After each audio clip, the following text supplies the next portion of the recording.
안녕하세요. 김유갑의 경제부동산입니다. 구독, 좋아요 부탁드립니다. 부동산 마지막 화약고가 폭발할 지경입니다.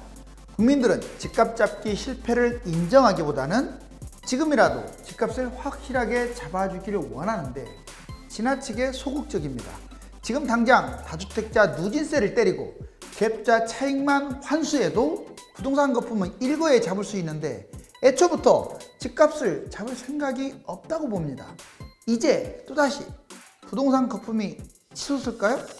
상담 안내는 02501-7554, 유료 상담은 010-3999-8808입니다. 전화 주십시오. 자, 5년차 부동산 5년차를 맞고 있죠. 임기 최대 폭등. 사실상 이미 상승세를 탄 것 같아요. 집값 거품도 다만 동시에 터질 우려도 있습니다. 자, 뻥 터졌네요. 자, 집값이 이제 불장을 향합니다. 볼까요? 부동산을 이제 본다면 1년이 상당히 긴 기간이에요. 그렇잖아요? 좀 기다리면 뭐 여름에 기다리면 좀 떨어질까, 봄에 기다리면 떨어질까, 가을에 기다리면 떨어질까 이런 희망이 있어야 하는데 마이너스로 빠지기가 쉽지 않은 상황이네요. 보시면 일단 2021년 5월 지금부터 내년 5월 약 1년간은 상승 전망을 합니다. 왜? 집값을 떨어뜨리려면 그냥 떨어지지 않아요. 이거 상응하는 대책이 나와야 하는데 전무예요. 아예 없다고요. 현 정부 결론적으로 5년간 집값은 대폭등하고 이제 마무리가 될 것 같아요. 자, 왜 그러느냐 그러면 일단 재건축이 발판이 됐어요. 이게 발판이 돼가지고 이게 지금 불타오르고 있어요. 5년간 그동안에 또 5년간 여름에 퐁당퐁당 하면서 너무 폭등을 한 거야. 어떤 하락을 시켜야 할 대책이 나와야 하는데 대책 안 나오고 있잖아요. 말만 미안하다고 하고 아무것도 안 하고 있잖아요. 주요 지표 급상승하고 있어요. 지금 매수지수도 올라가고 있고 주간 시세도 급등하고 있습니다. 그래서 앞으로 1년간 적어도 대선 전까지는 상승할 것으로 판단이 드는데 다만 2020년 6월 꼭 이제 연도가 정확하다고는 할 수 없지만 내년 한 1년 지난 다음부터 2025년까지는 너무 많이 뛰었으니까 사실 지금도 거품이 엄청난데 또 1년 더 뛴다고 생각해 보세요. 세계 최강의 거품이죠. 그러면 2에서 4년간 대폭락이 예상될 수가 있습니다. 자, 집값 거품이 너무나 많이 뛰었어요. 최대 상승. 절대적, 상대적으로 비싼 거예요. 거래 지금도 급감이지만 거래 계속 없을 것 같고요.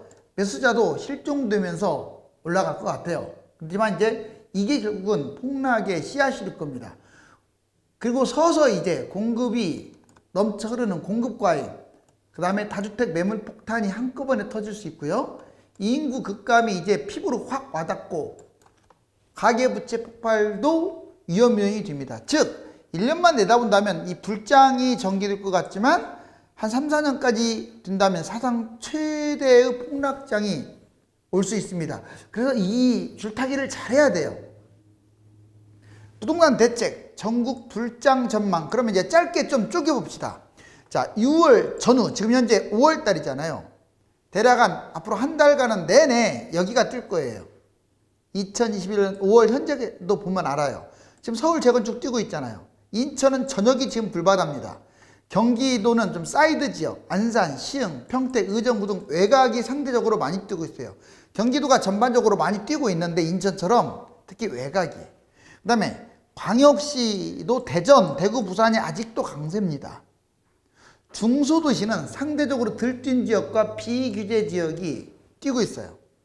결론적으로 5월 현재 크게 보면 6월까지 뛸 곳들이 중저가 아파트, 또 상승해서 소유되었던 지역들, 바로 이런 곳들이 뛸 것으로 보여져요. 그러면 이제 여름장은 누가 불바다가 되느냐 보자고요. 6월 이후에 본다면 꼭 6월이 아니래도 지금 당장도 포함돼요. 이제부터 서울 전역 전반적으로 상승 확대 전망입니다.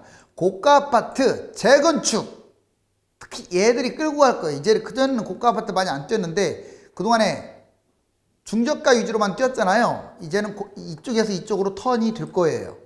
전반적으로 다 확대되겠지만 특히 비싼 아파트, 인천 전역, 경기 전역, 광역시 전역, 중수도시 전역, 한마디로 전국이 여름장에는 엄청나게 뛸 것으로 보여집니다. 모든 아파트가 폭등, 이제 상승이 아니에요. 폭등으로 전망이 돼요. 특히 고가, 비싼 아파트일수록 더 뛸 것 같아요. 상대적으로 들뛰었기 때문에. 물론 지나치게 뛴, 특히 지방에 지나치게 뛴 아파트들이 뛴다라고 할 수는 없어요.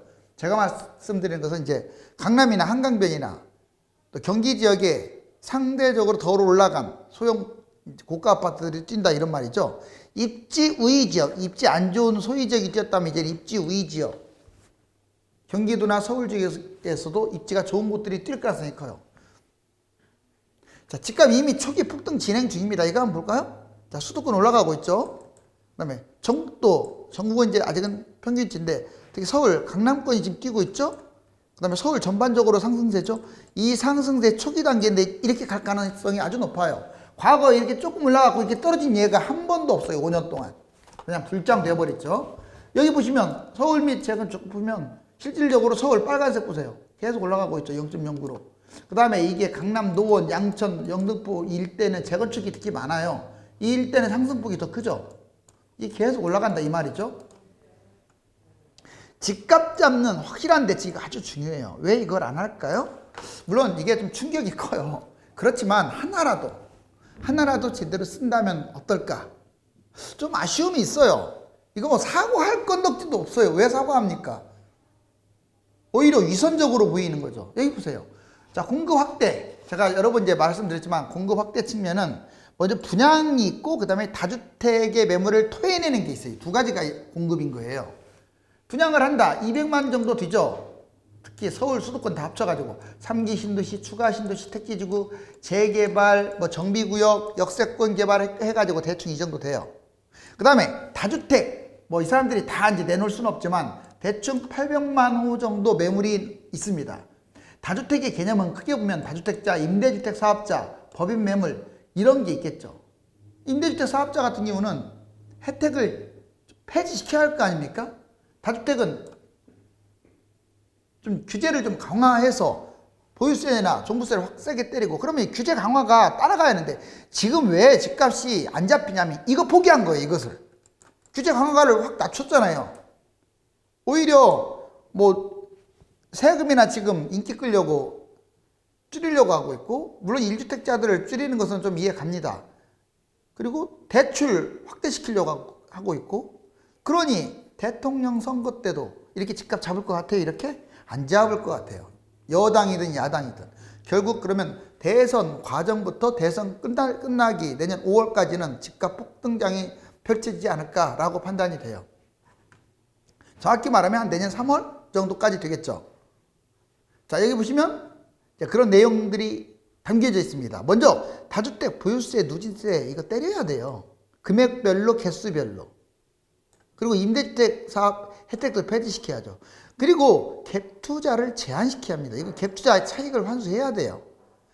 또는 토지거래 허가제를 아예 전국 단위로 해야지 뭐 찔끔찔끔 할 게 아니라 그러면 이 중에서 뭐라도 하게 되면 잡힐 텐데 그냥 사과만 하고 끝나네요. 자, 이제 갭투자 무풍지대. 제가 이게 왜 이거 이야기를 꺼냈는지 보세요.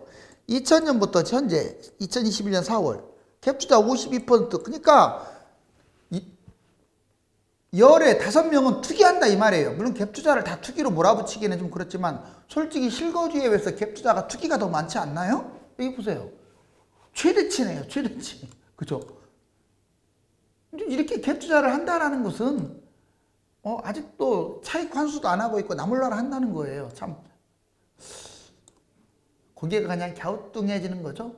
자, 올 초 아파트 4채 중 1채는 외지인이 샀어요. 이것도 문제인 거예요. 왜 외지인이 삽니까? 왜 외지인 지방 사람들이 서울에 투자하고 왜 서울 사람들이 지방에 투자합니까? 여기 보세요. 지금 압도적으로 여기 지금 2006년인데 2021년에 와갖고 압도적으로 27.3 외지인 투자. 이거는 갭 투자했다는 뜻이에요. 투기한다는 뜻이에요. 이게 지금 나몰라라 하고 있잖아요. 그래서 갭 투자 무풍지대 집값 폭등의 어떤 주범인데 결국 1년간 아까 그런 것들을 잡지 않으니까 그런 걸 잡지 않으니까 1년간 집값은 거품 폭등에 대비하라고 하는 거예요. 서울 아파트 4.5억짜리가 지금 현재 10억입니다. 그럼 만약 1년 더 뛴다면, 이제 내년 5월까지 뛴다면 대충 12억 정도로 예상돼요. 2억이나 뛸 거로 보여져요. 이건 뭐 좀 뛴다면 이렇게 보이거든요. 그 다음에 경기 아파트 3억짜리가 6억까지 올라왔음에도 불구하고 또 7.5억으로 또 뛰겠죠. 1.5억이나. 지방도 2억이 4.5억으로 올라왔음에도 불구하고 5.5억이나 6억으로 뛰겠죠. 정말 무시무시하게 뜹니다. 물론 2025년을 하락으로 이제 본다면 이렇게 더 많이 추락하겠지만 일단 이게 좀 걱정되는 거예요. 별표 친 거. 다만 이제 한 가지 위안 삼을 조심할 점이 있습니다. 제가 뭐 집값이 막 폭등하니까 무조건 잡아라 그 뜻이 아니에요. 이제 좀 집값이 싼 것들, 실거주 내 집 마련, 항상 내가 노래 부르잖아요. 저평가, 중저가, 실거주, 그다음 여윳돈 있는 분들, 무주택자들 이런 분들, 뭐 이런 분들은 매수도 생각을 항상 하라고 하잖아요. 다만 고가 아파트 빚을 왕창 내는 사람들은 설령 뛴다고 하더라도 조심해야 하고. 자, 여기 보시면 부동산 매식고 아라알상 1억 오르고 5억 폭락할 수 있어요. 왜? 지금 이렇게 뛴 것이 있어서. 부동산 매수자는 이렇게 하세요. 지역, 물건, 자본금, 수입, 자기의 수입 이런 걸 판단해서 매입을 판단해야 돼요. 그 다음에 분양받는 게 좋은지 매매하는 게 유리한지 이 조건도 판단해야 돼요. 가점이라든가 이런 조건, 추첨제 뭐 이런 거 다, 또는 매입. 21년은 올해에서 내년 초까지는 뛸 것 같고, 그 내년부터 하락해서 25년은 바닥을 칠 것 같고, 그 다음엔 또 30년 정도까지가 꼭지가 될 것 같은데, 이걸 한번 참조하시고, 비과세 2년까지, 이제 왜냐면 2년 보유거주를 해야 하잖아요? 상승할 수 있을까를 판단해 봐야 돼, 지금 매수할 때. 그리고 상승장과 하락장의 손실도 따져봐야죠. 내가 올라가면 얼마나 올라갈까? 기대감. 폭락을 하면 얼마나 떨어질까? 그 기대치를 판단해야 돼요. 그러면서 매수해야 하고, 매도자는 빌라, 오피스텔, 나홀로 아파트 이거 거의 90% 정도는 안 좋아요. 그러니까 갈아타기 생각하세요. 이거 하락장에도 안 팔리고 상승장에도 안 팔리기 때문에 장기적으로 묻어두면 이거 안 좋은 거예요. 그리고 황금성이 떨어지는 아파트, 즉 이런 것들이나 이 1, 2번은 그냥 지금이라도 좀 소형으로라도 갈아타라 이거예요. 비싼 걸로 갈아타라는 게 아니라 하락장에 좀 좋은 걸로 갈아탈 수 있도록. 얘를 두 개를 끌고 가게 되면 하락장에 못 갈아타요. 안 팔리니까. 그래서 팔릴 만한 곳으로 미리 한번 갈아타라. 아파트 매도 목표라면 버티는 것도 괜찮아요. 지금은. 왜? 계속 올라갈 것으로 예측하잖아요. 뭐로 지금 팝니까? 좀 더 기다려 보는 거죠. 평범한 아파트 소유자, 가급적이면 보유하는 게 좋겠죠. 뭐 하락장이 오든 상승장이 오든 내 아파트가 괜찮다. 서울에 있다. 뭐 수도권도 강남 인접지역이다. 그러면 뭐 집은 하나 있어야 하니까 그런 걸 매도하라고 하는 게 아니에요. 그냥 보유해도 돼요. 내 것 떨어지면 쟤도 떨어지니까. 다만 하락장에 갈아타면 되죠. 황금성이 있는 아파트라는 조건으로 끌고 가야 돼요. 다주택 차익이 적은 사람들은 지금이라도 던지세요. 뭐 양도세 나중에 안 없어져요. 중과세만 폐지되지. 자, 그 다음에 여기 보시면 실질적으로 여기 뛰었을 때 이렇게 보세요. 이게 한 10년이에요. 물론 도중에 하락장이 한번 오긴 했는데 이번에 문재인 정부 때 이제 이거 김대중 정부하고 노무현 정부 합작입니다. 자, 문재인 정부 때 이렇게 지금 아직은 여기에요. 여기 2021년이니까 결국은 10년을 채울 것 같아요. 2020년까지. 근데 어찌됐거나 좀 더 뛸 것 같다라는 겁니다. 하지만 그 뒤 이렇게 위험. 이거 보시면 계속 여름에 뛰었잖아요. 그러면 지금 현재 여기에요. 여기. 결국 떨어지는 듯 하다가 다시 또 반등했는데 얘가 여기서 이렇게 가면 좋겠는데 글쎄요. 대책이 안 나오면 또 이렇게 또 올라갈 거예요. 이제 그때서 또 뭐 대책이 나오겠죠. 그래서 한 번 내려왔다가 또 한 번 더 올라가고 그 다음에 이제 대사하락으로 갈 가능성이 크겠죠. 어찌됐거나 2022년이 변곡점이 될 가능성이 큽니다. 2021년 참 3월달, 4월달, 5월달 변곡점 가능성도 좋았었는데 뭐 대책이 있어야 변곡점 가능성이 있죠. 집값 떨어뜨릴 대책이 없는데. 자, 시도별 신고가 출연율. 지금 현재 뜨거운 곳은 서울특별시, 제주, 대전광역시, 경기도, 인천광역시 5군데입니다. 실질적으로 보면 신고가 비율이 제일 높아요. 39, 27, 23, 23, 23으로 이 네모박스. 그 다음에 상승폭이 상대적으로 큰 곳들을 봤더니 제주가 지금 단연 이제 탑으로 올라왔고, 인천, 충청 남북도, 대전 역시 충청도 뜨겁네요 지금. 강원도, 경기도, 수도권, 서울, 강남, 서울 이렇게 해서 수도권하고 지금 전반적으로 뜨거운 게 제주, 수도권, 강원도, 충청도네요. 그다음 1년 이내에 집을 산다면 만약에 다음 달에 살까? 좀 6월 달에 살까? 7월 달에 살까? 이런 생각을 갖고 있는 사람이라면 안 살 거라면 그냥 아예 3년 기다리고 2, 3년 살 거라면 하루라도 빨리 잡는 게 맞다. 왜? 이것은 조금 변수는 있지만 여름철에 또 급등할 가능성이 좀 높다 이거예요. 서울 아파트값 하반기 비상이라고 나와 있죠. 보시면 3월 29일부터 5월 3일까지 좀 약간 줄어들더니 다시 또 확대되고 있잖아요. 이거 보세요. 확 늘어났죠. 상승 폭이. 그리고 6월부터 집값 오른다고 서울 아파트 산다면 지금 당장 사라. 전문가들 지금 총 13명 설문조사 했더니 땅짓고에서 85%인 11명이 지금 사야 한다라고 말을 하고 있네요. 물론 저는 이 의견에 무조건 동조하는 건 아니에요. 어떤 아파트, 어떤 가격대, 또 본인의 상황은 어떻냐에 따라서 다른 거지. 무슨 이렇게까지 8년까지 뛴 집을 무조건 사라. 이건 아닌 것 같아요. 내년 말 이후에 사라. 사면 안 된다. 솔직히 내년에 잡을 바에는 지금 잡는 게 맞아요. 자, 지금 안 잡을 바에는 아예 그냥 2, 3년 하락장까지 기다려본다는 판단이 맞는 것 같고요. 1인 가구가 급증. 근데 장기적으로 보시면 1인 가구가 지금 급증해 보세요. 2020년 현재인데 엄청나네. 617만. 30%가 넘어갔어요. 이게 뭐 40년, 10년만 지나면 거의 824만. 더군다나 이 인구는 급감하고 있잖아. 이렇게 1인 가구 증가하고 있고 가구 수가 늘어나면 뭐합니까? 돈 없는 1인 가구가 증가하고 있는데 집은 계속 늘어나고 있고 그 다음에 2030 대출의 브레이크 없는 질주 지금 2020년 12월 말 기준으로 지금 20대, 30대, 40대 다 높아요. 여기 보세요. 계속 올라갔잖아요. 영끌이죠. 영끌 한마디로. 즉, 자, 이 인구로 보나 또는 가계 부실도로 보나 공급으로 보나 나중에 폭탄 터질 가능성이 높다. 지금은 1년 동안은 좀 폭등할까 불안하지만 앞으로 3, 4, 5년이 좀 불안하다. 자, 여름만 되면 이렇게 황소가 뛰듯이 널뛰게 하는데 참 조심해야겠죠. 서울의 경우 8년째 집값이 오르면서 두세 배 거품이 발생했는데도 아직도 집값 잡는 데 소극적입니다. 대선을 앞두고 무리한 정책을 내놓지 않을 것으로 보아 앞으로 1년 이상은 집값 거품이 계속 커질 것으로 전망이 되니까 실거주 중저가 저평가 내 집 마련을 하실 분들만 서두르는 게 좋습니다. 감사합니다.